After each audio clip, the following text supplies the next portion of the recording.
I wanted to do my introduction in sign language today since I know that there are a few viewers on this group that sign.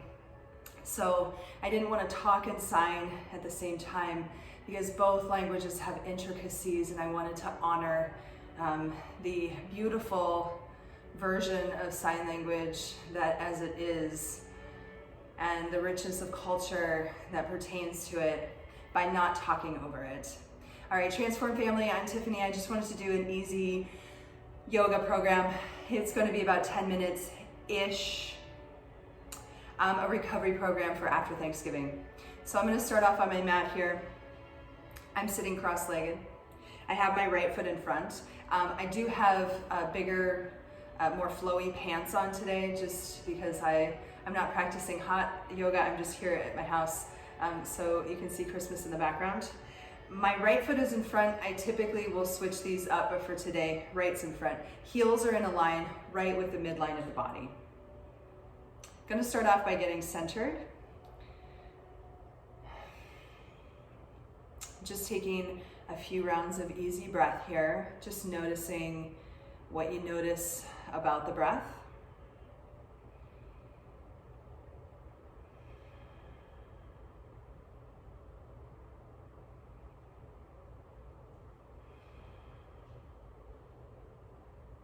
And now shifting into Ujjayi breath, which is ocean wave breath.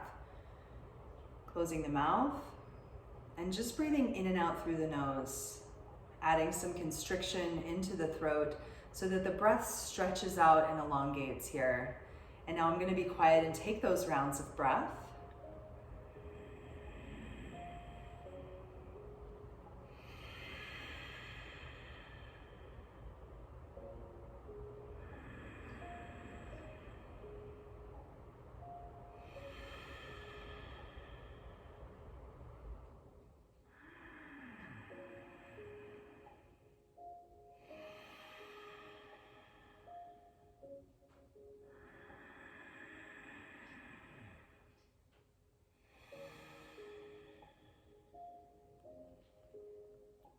And now continuing through this with conscious effort put into inhale and exhale, starting on the right side. Let the right ear come to the right shoulder, and keeping the two shoulders as level as possible, turn the tip of the left corner of your mouth up towards the top corner of whatever room you've landed yourself in, dropping that left shoulder down.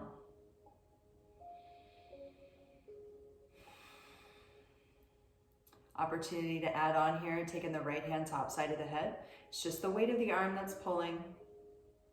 There's no real yanking here. It's just literally the weight of your arm. Option to add on here, left hand can come behind the back, and I just rest it right there at the low of the back. Back of the hand is right there in the curve.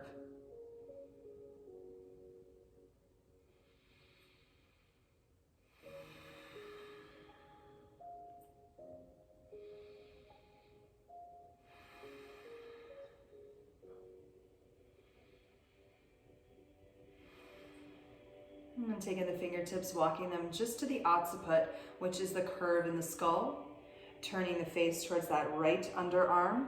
And then once you've got there, this time pull, adding some length into levator scapulae on that left side.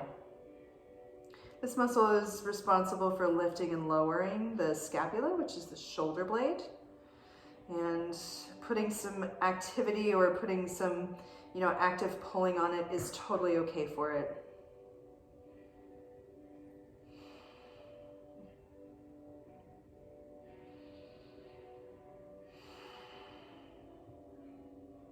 Using your next in-breath, coming into the center.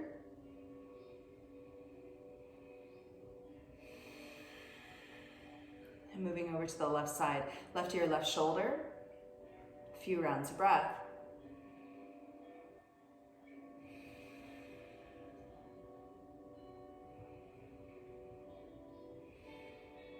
Option to add on here, left hand comes up. Remember, it's just the weight of the arm that's adding to that stretch.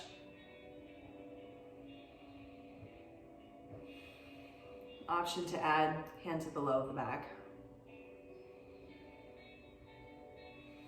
The cervical vertebrae are 7 in that section, and they combine to form a section of the spine. So neck movement is in fact movement of the spine. I have a lot of people who are like, my neck doesn't do that. Yeah, you're right, it doesn't if you don't. So you have to use it or lose it, plain and simple. And taking the fingertips, walking into the occiput, that is the curve in the skull. Everyone's got one, find yours. And turn your head towards your left armpit, chin into chest, and pull. A few rounds of breath.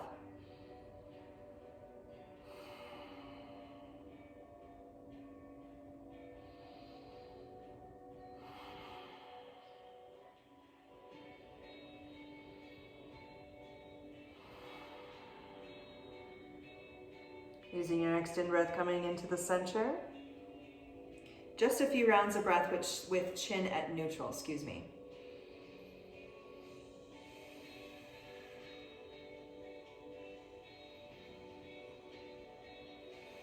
And using the next in-breath, hands coming to the back side of the head, and take your gaze up towards the ceiling. Now, I don't need the support for my neck movement, but if you do, keep your hands where they are. Otherwise, letting the hands come down, chin coming up. Closing the teeth so that you get this stretch from the chin right here to the notch between the two clavicles. Stretching out longus colli, which is a neck flexor which runs behind the windpipe and the esophagus.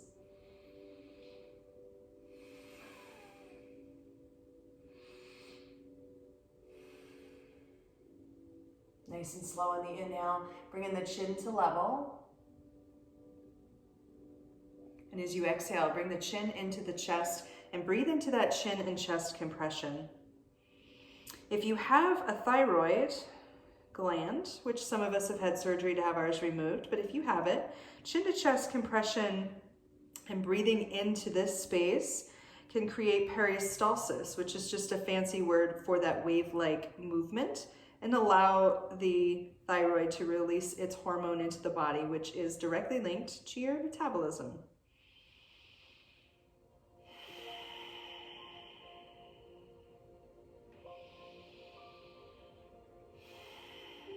And using your inhale, coming right into center, chin to level. Inhale, circle, sweep the arms all the way up, tap the palms at the top. As you exhale, drop the right hand and take the left hand over to the side. I'm gonna stay on my block here. If you'd like to dismount, help yourself, bend into that right elbow and take the left hand over. Drive the left hip down, and if it's available to you, turn the chest up towards the ceiling. The spine has 6 ranges of motion, front, back, side, side, twist, twist. Taking it through its range of motion can increase the freedom of movement, can promote alignment of the spine, and can prevent any impingement into the spinal nerves, including and not limited to the direct spinal nerves that run right at the vertebrae, and also the peripheral nervous system. And those are the nerves that supply your muscles with impulse, your organs with smooth muscle movement, etc., etc. Pretty awesome, right? Inhale brings you up into center, 2 palms to touch. Exhale, taking that left hand down, the right hand up and over. And again, you drive into that right hip and you press. Reaching the right hand up and over. And I have a lot of people, and just active people in general, do a lot of work in this side body area, a lot of lat pull downs, etc. So if you're feeling like you need a lat stretch, drive your shoulder up to your ear. You're gonna hear a lot of yoga teachers tell you not to do that. But, and I'm saying this, but if you are an informed consumer, you can know where to get the stretch that suits you when you need it. If it's available to you, chest up towards the ceiling. 3, 2, and 1. Inhale brings you into center. You're going to take a few twists here, 2 palms to touch, going over here to the right. Left hand in front, right hand behind, think tall. Inhale. Exhale, twist, taking your gaze over your right shoulder.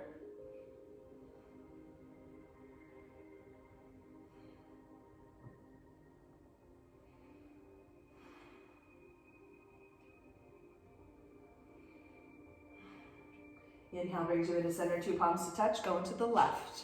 Exhale, right hand comes in front, left hand comes behind. Inhale, think tall. And then exhale, twist, look over your left shoulder.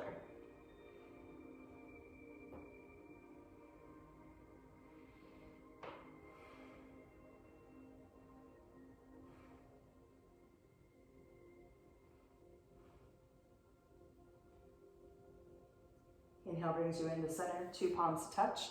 And as you exhale, bringing the hands into heart center. This is called Anjali Mudra. And taking just a few rounds of breath right here.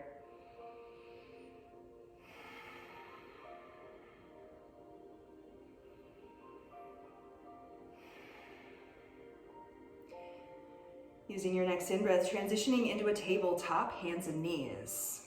2 stacks here, shoulders on top of wrists, hips on top of knees. And let's come into a few rounds of cat and cow. As you inhale, move into cow pose, arching your back, looking up, opening the chest and the throat.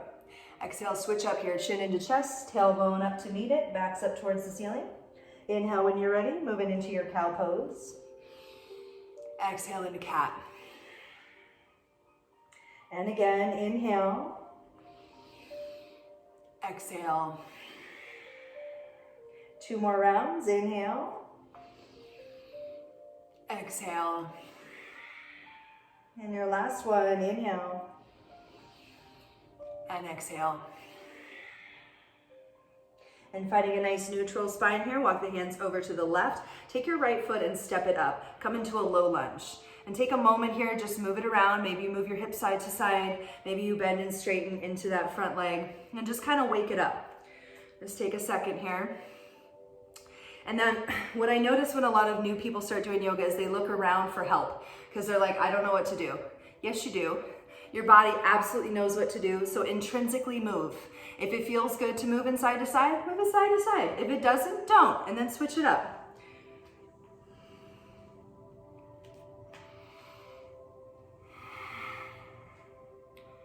And now once you feel like you've done enough here, keep the left hand planted and bring that right hand to the right knee.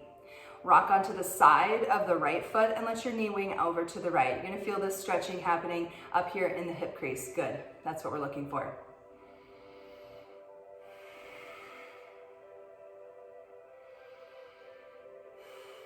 Everything in yoga is measured on breaths, and it should be, because when you put conscious effort to breath, you allow your parasympathetic nervous system to work, and it allows muscle to lengthen because it tells the body that it's safe to move in this way. Inhale, sweeps that right hand high, look up at your right thumb. So what's happening here is you're driving the left hip down and front, and you're letting that right knee rock over to the side. That's it. And this is your own adventure. So if you're watching me do this and you're like, yeah, I can't go that way, then you go in the way that your body goes. Your body's real smart. So just take a moment to tap into that intrinsic intelligence and move in that way.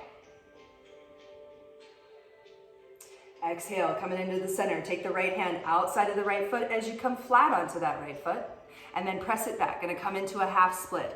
Do not let your hip come to your heel. Stay up. And now for me, a flexed foot here and a straight leg is no problem. But for the rest of the known world, maybe you need to have a little bend in your knee. It's all good. I am gonna take a forward fold. If you like that, take it. If you don't like it, stay right where you are. 3, 2, and 1. Inhale brings you into center. Now I do have dogs, so I have one that's probably gonna come over and visit me, and that's okay. Finding a nice neutral spine here in your tabletop. Inhale, shoulders out past the fingertips. Exhale, hips back into the right. Come all the way through center. Inhale, forward and left. One more time, exhale back into the right.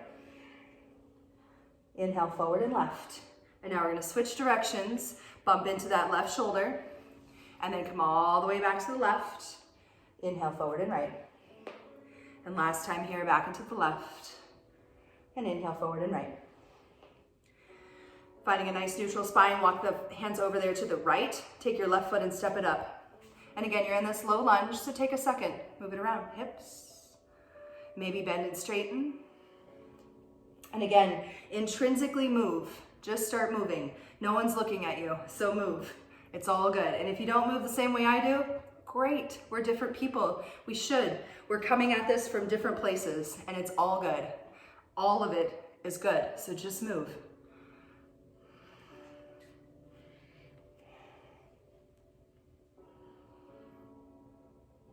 And now coming into that low lunge, take the left hand up to the top of the knee and let that foot rock onto the side. And then just take a moment here. And again, you should have this opening on the left and opening on the front.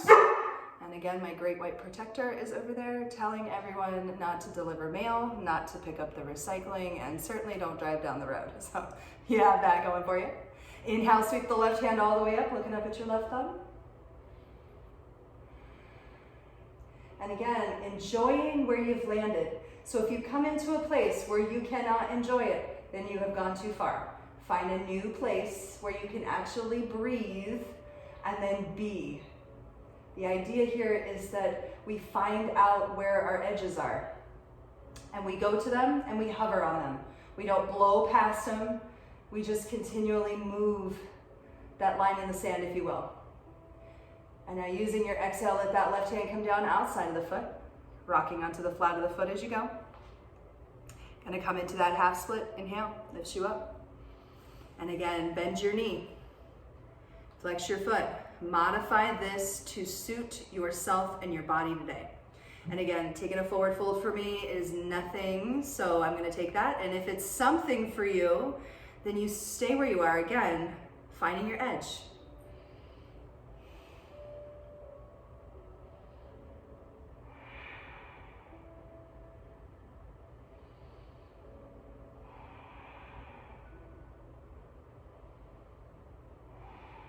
Using your inhale, coming up into center. And then again, we're gonna step it back. And a couple circles here. Inhale, shoulders out. Exhale, hips back into the left. Coming all the way through center. Inhale, forward and right. Exhale, back into the left. Inhale, forward and right. And the last one, back into the left.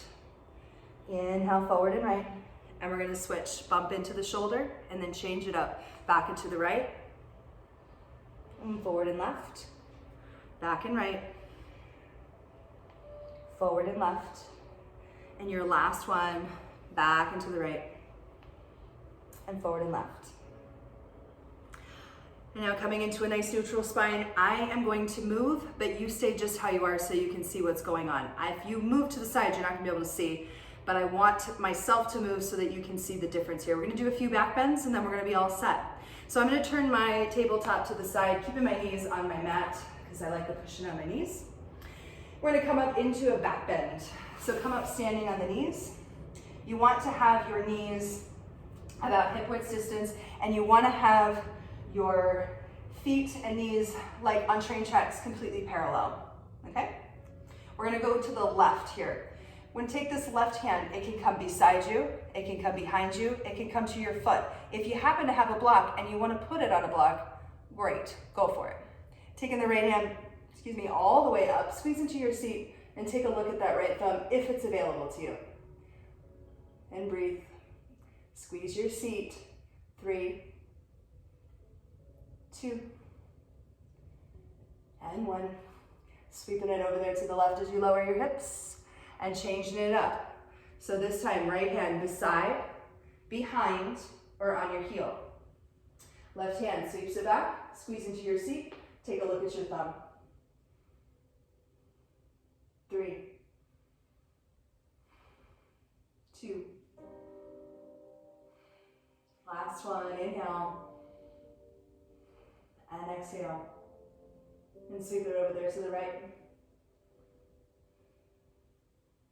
And landing in that tabletop. Gonna press you back into child's pose, big toes coming together to touch, knees nice and wide. Send the hips to the heels, stretch the hands out in front, and let the forehead come to rest.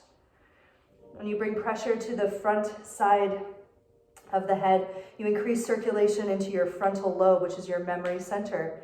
It's also the place where your personality is stored, and it is also the place where the majority of your neural impulse in the cerebral cortex comes from. So hence child's pose here is a nice neutral spine, and it's also an increase of circulation into your central nervous system, which is your brain and your spinal cord. Pretty rad.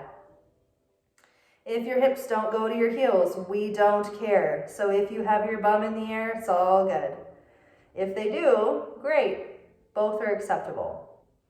I like my knees wide here because my rib cage fits directly inside, and I can take those lovely, nice, big diaphragmatic breaths. And if you like that, steal it. Some people don't like that. They like their knees together and they like to breathe into that compression. That works too. You find the way that suits you, and then you do that and enjoy it. 5 more breaths here. Inhale. Exhale. Inhale. Exhale. Inhale. Exhale. 2 more. Inhale. Exhale. Last one. Inhale. And exhale. Now at this point, if you'd like to come onto your back, I'm gonna just take a few moments in Savasana. I am gonna do mine seated, and the reason why is because if I'm on my back, you won't be able to hear me. So come onto your back, and you can face whatever way you like, so you're not gonna need to look at me. Once you come down onto your back, let your eyes close, and then shift here into your normal breathing rhythm. Just let your breath even out, and let the breath breathe itself. With every inhale, you find length and space. And with every exhale, you find yourself relaxing down into your mat. Starting with the feet, allow the feet to relax. Maybe they roll open here, or maybe they just stay straight up. On an inhale, point the toes, flex the toes, and on an exhale, let your feet relax. Moving along to your knees. On an inhale, let the kneecaps lift, tighten up the anterior thigh. On an exhale, let the knees relax.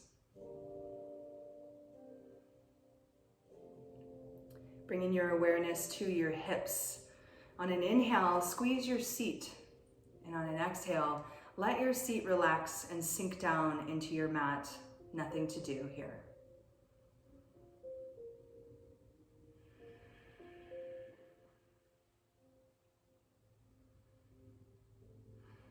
Making your way up to your shoulders. On an inhale, let the shoulders come up towards the ears. And on your exhale, let the shoulders come back and down. And let them settle away from the ears and the chest open up towards the ceiling of whatever space you've landed in.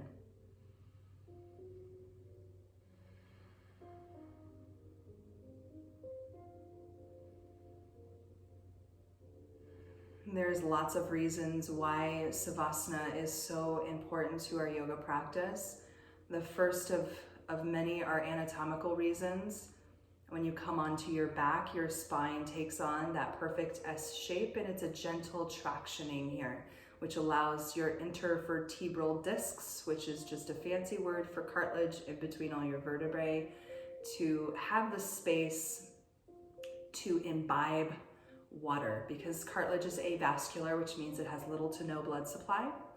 So when you allow that space to happen, you allow those discs to absorb the water that you've taken in for your day, and water is what keeps cartilage functioning properly.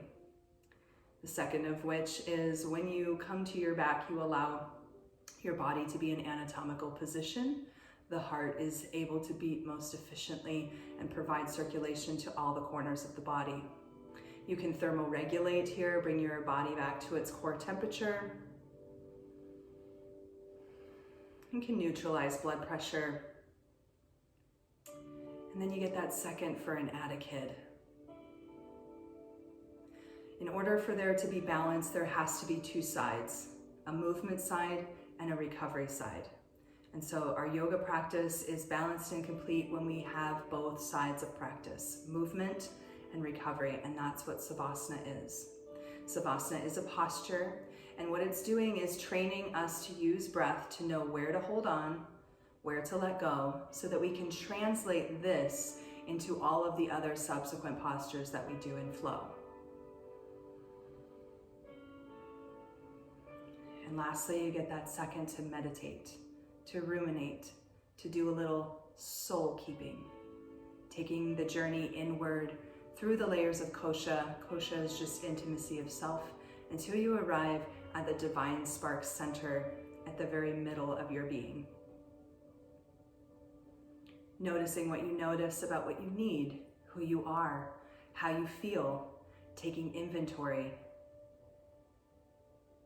The idea here is that in Savasana, there's not an action, there's just a noticing.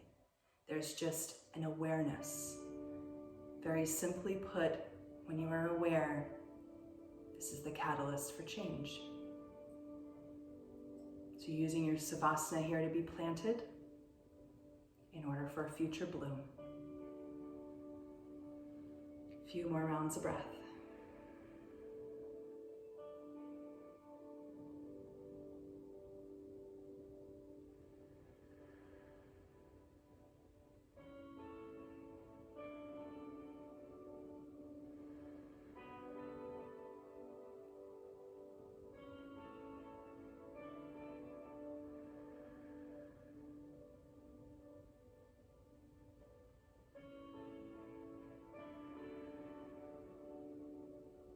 Now when you're ready to start moving, take an opportunity here to move into the hands and the feet, the arms and the legs.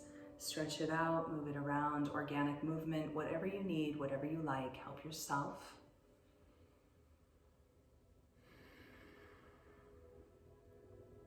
And when you're 100% complete, coming over onto your side, you can pick right or left, come into a fetal position, and enjoy a few rounds of breath when you get there.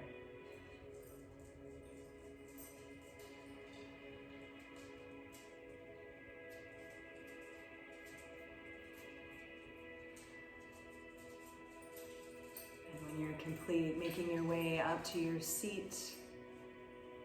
A comfortable place. It doesn't have to be spectacular, just you sitting there. And let me thank you so much for your time. The divine light in me sees, honors, respects, most importantly, loves. The divine light that resides in each and every one of you. Namaste.